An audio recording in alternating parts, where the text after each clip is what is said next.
Welcome to a new segment, 6-Minute Storylines, where I try and give you a quick summary and a few storylines in under 6 minutes of the last week of the disc golf world, mainly the Pro Tour world. So let's get into it. This last weekend we had the Open at Austin in Texas.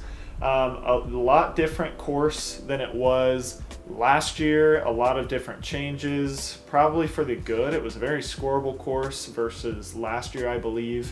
But on the FPO, we had Owen Scoggins taking it down by 11 strokes. She beat the lady in second by 11 strokes. And who came in second? Kristen Tatar. So Kristen Tatar came in second. Last year, Kristen Tatar, this was one of her bad performances, if you want to call it that. It was one of her 4 Elite Series or majors where she finished outside of the top three. So boo-hoo, she got second. She did mention upper back tweaking or issues or something that she was kind of dealing with that might have made her uncomfortable throughout the weekend, but she kind of just looked a little off on her play, I think, throughout the weekend. So I think Owen Scoggins, I don't think it was handed to Owen. I think Owen took it down commandingly. I mean, 11 strokes is a lot of strokes. So Owen was super consistent all weekend. She won the FPO. Congrats to her. Now, if we move over to the MPO side, we have Niklas Antila taking it down at the Open at Austin.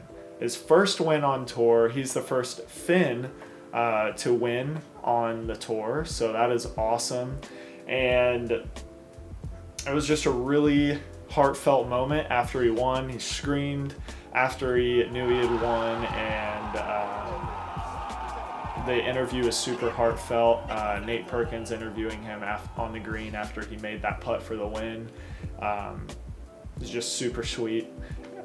You don't really think about the sacrifices, especially European players make to come out here on tour, which is kind of crazy. I mean, no shade to the American players who are on tour as well. They make sacrifices, but the European players have to kind of leave their family and friends and significant others and all that and fly over to the US and stay here for a majority of the year.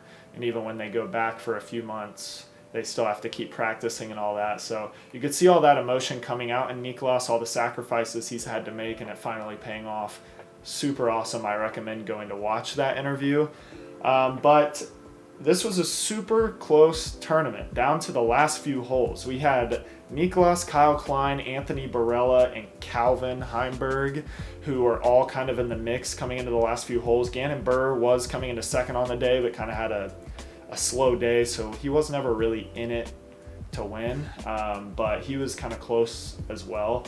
But Niklas had a 33-footer maybe for the win, and he hearted it. I mean, it was awesome. What a putt. But yeah, I thought Kyle Klein was going to win coming down, because Niklas had a 3 or 4 stroke lead on everyone except Gannon. He had a 2-stroke lead on. And Kyle Klein just absolutely was shredding all day. He was crazy, and I think of him as a quiet guy, and he was hitting fairways and like carving lines and like shouting like out of excitement. So that scared me. I was like, oh crap, Kyle's gonna win. Like, he's feeling it today. And he gave away a couple holes, just parred a couple holes, and that was enough for Niklas to sneak back in there. Same with AB. He was also in it for the win, but just missed a couple putts. We kind of saw that nervy right side push come in a couple times, but he cleaned it up eventually. And then Calvin is back as well. So he was out last weekend due to an injury, and he's back and strong. So he had an elbow injury last weekend. He is back in Texas for the Open at Austin and almost takes it down. So obviously people are questioning at chess.com, oh, what's wrong with Calvin, blah, blah. Well, he's back now. So don't need to worry too much about Calvin. I think he'll be all right. But, I mean, those guys plus Gannon Buhr, all of them have been consistently competing for the top spot, these 3 events here.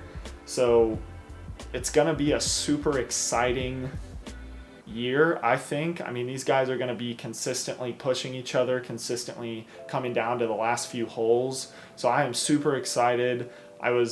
When the DGN tier subscription came out, I was like, I don't know if I'm going to keep it, but I'm trying it out for a couple months, and honestly, I think I have to keep it. I mean, watching all that live is so good.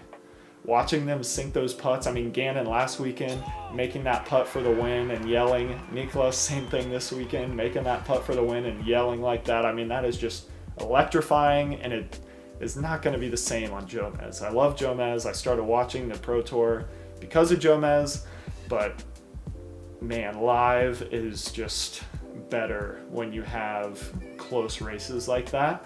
So maybe check it out. But that is all I have for you. Thank you for checking this out. I hope you enjoyed it. It's a little something different. Comment if you have any opinions on what I said, if you agree, disagree, think I missed some kind of storylines, but hopefully I hit around 6 minutes. And yeah, have a good one. I appreciate you. Like and subscribe if you enjoyed it.